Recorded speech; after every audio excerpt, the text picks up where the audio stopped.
Okay, so that was chapter 7, Unspoken Desires. A lot of different unspoken desires going on in that in that chapter. Some new characters introduced, and some new uh, tensions. Interesting stuff. You got to learn a little bit more about Uriel and Steno, and give you a little bit deeper glimpse into that. And before you start thinking, wait, they're sisters. Remember, they're also gods, and gods married their sisters, and did all those crazy things. So don't think about that too much. They're gods.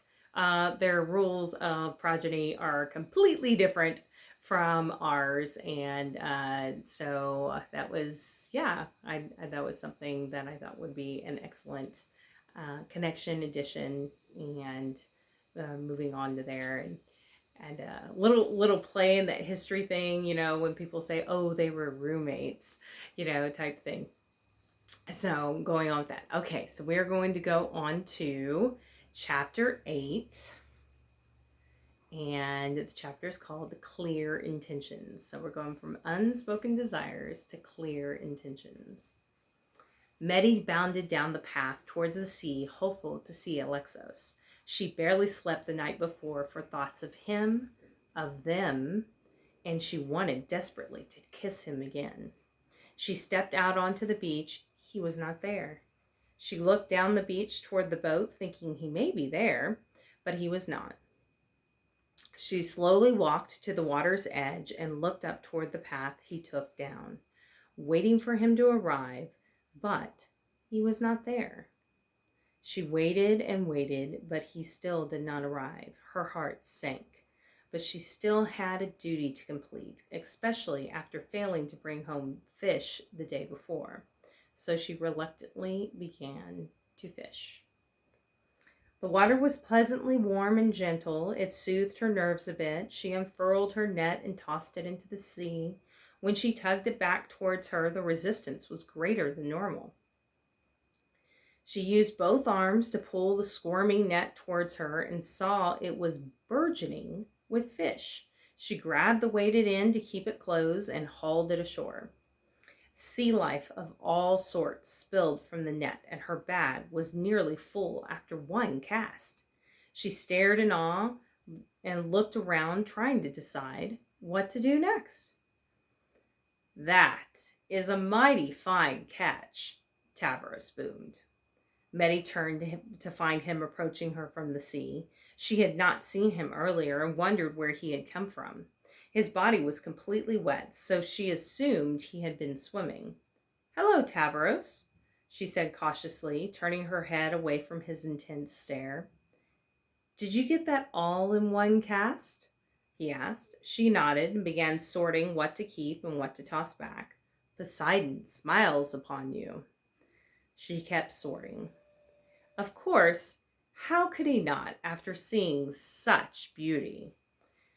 She ignored his comment and finished filling her bag, then stood. Her task was done, so she quickly had time before she quickly done quickly, so she had time before she was expected to be back. "Well, I look at your bag. It is already full. Here," he said, taking the bag from her and tying the top in a knot. "Let's let this wait in the shallows." "No, I should go check on Alexos. It is unusual for him not to be here." "Don't worry about him. He couldn't make it. That is why I am here. I have a present for you." Her eyes narrowed. "A present? Why?" "Does one need a reason to bestow gifts?" he replied with a gregarious grin. No, Medi thought, but they usually have a motive. He took her hand and tugged on her arm, motioning her to follow. She pulled back. "Truly, you hardly know me." "Oh, please, at least come see it. He is beautiful." "He? Ha! I've struck your curiosity. Come, it will take a moment." There was some there was something about his presence that made it hard to refuse him. Even when her instinct cautioned her, she found herself reluctantly nodding. Together, they walked out of the secluded cove. Tavros was charming, but she did not like his boldness, nor his boisterous manner. Despite this, she felt an enthusiasm about him that was electrifying. They came around a bend of a rock to a cave. She hesitated to go in instead of watch, and she hesitated to go in and instead watched him. He stepped inside the cave, and she heard a clopping sound. He emerged from the darkness, leading out a stunning stallion. He was a blue roan and massive in size. Despite his size, she sensed no danger from him. She lifted her hand and gently placed it on his nose. He chuffed softly. Tavros beamed. Isn't he beautiful? She could not deny his words or her awe.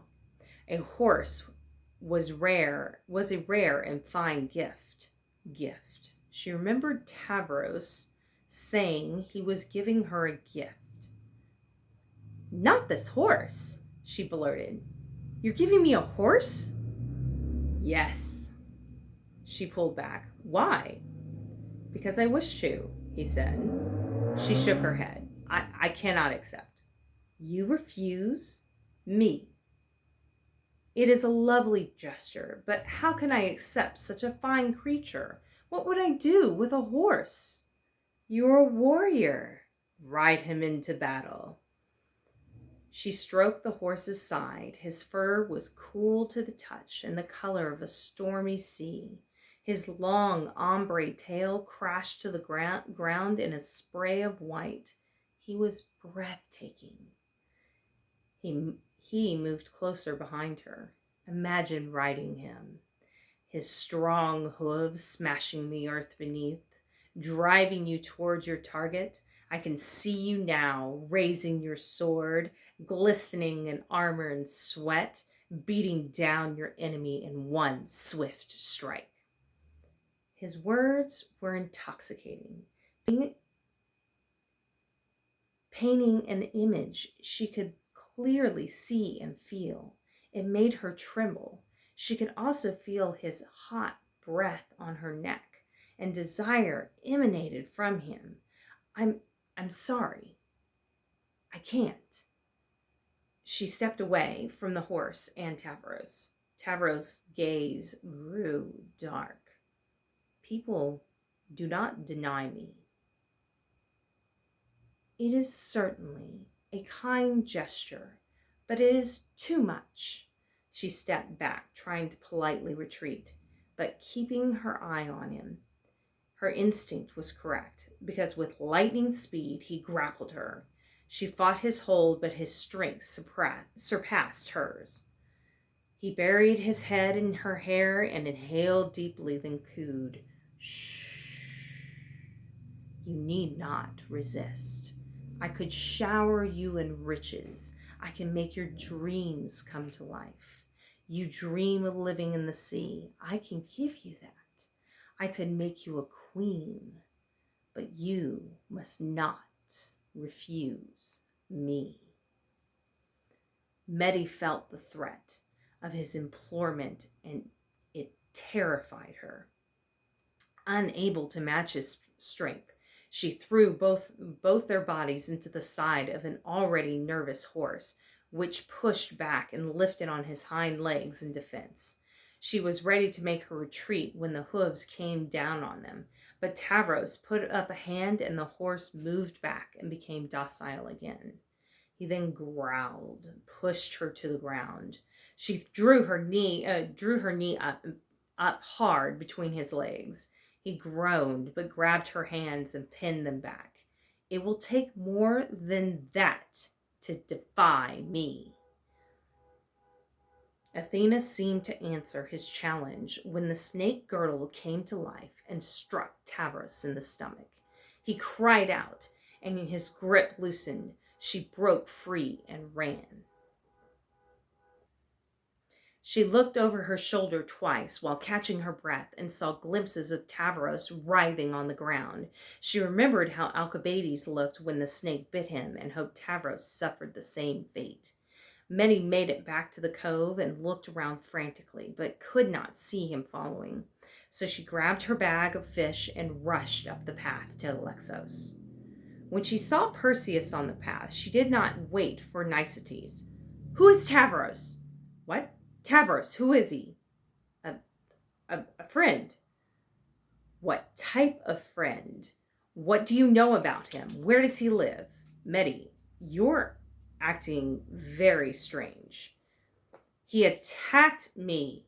I thought perhaps I was safe with him because he was a friend of yours, but no, he trapped me and attacked me." "Trapped? Why were you alone with him?" "He wanted to give me a present." She stomped her foot. "That is not the point." "But you went with him." "Why does that matter?" "Because you took a gift from a stranger and now are upset he attacked you." "You just said he was your friend. I thought I could trust him." "But you were alone with him." "And that is an invitation to attack me? I was alone with Alexos. You practically shoved me in the boat. Does that mean Alexos is allowed to attack me?" "No, Medi," Perseus spat. You need to be careful." Perseus's demeanor made her angrier. She thrust her head upwards and let out a guttural scream. "I know, but why? Why must men?" Perseus placed his arms on Medi's shoulder.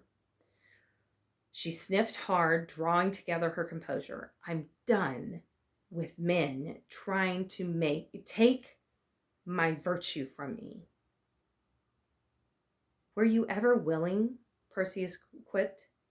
"No, but for a long time I just accepted it was something they eventually would." She stared at him sternly. "You were coming from Alexos. Is he home?" "He is, but he doesn't seem well. I was coming down to find you." She nodded and started walking further up the path. "I will go check on him." "Do you wish me to come?" "No." "You said you were just attacked, but you don't fear Alexos?" "Alexos?" She scuffed one of the inlaid rocks on the path. "I can trust him. And as you said long ago, I can take care of myself."